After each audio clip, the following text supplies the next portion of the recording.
I think you're absolutely right. I think it's the most ignored risk, if you like, at the moment within the market, because, as you say, Willem, the focus has been very much on US-China, where the mood music, generally speaking, has been getting better. And people have really been ignoring this issue of the Section 232, the national security, on potential auto tariffs. And I do think that when you look at the focus of that and some of the of that potential analysis, I think it is really focused on Europe. I think there will be a carve out for Mexico, Canada, and China if there's a trade deal between the US and China.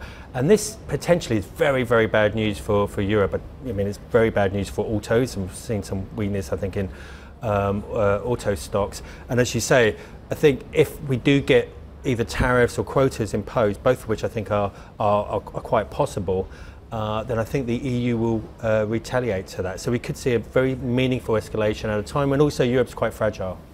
But from the US perspective, I remember last year when tariffs on steel and aluminium were announced, we saw the response from the European Commission was to target specific districts in the United States, things like Harley-Davidson spring to mind as a product, and that was very politically motivated to try and send a message.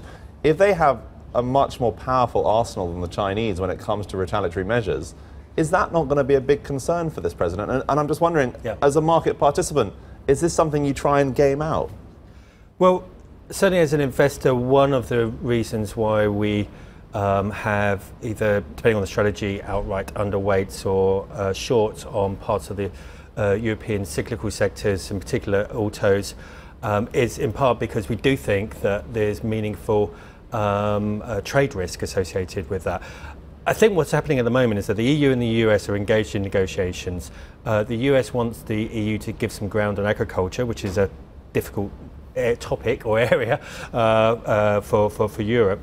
And this is going to give this report, and this threat of tariffs on autos is going to provide President Trump with leverage in those negotiations. But it clearly is a risky game, I think, for both sides, where we know that there's also been some slowdown in the US economy, at least in part because of uncertainty around trade policy. Hi, I'm Joanna Bersecci, and thank you for watching. You can check out more of our videos by clicking on the boxes on the screen. And don't forget to subscribe to our channel for more from CNBC International. Thank you for watching.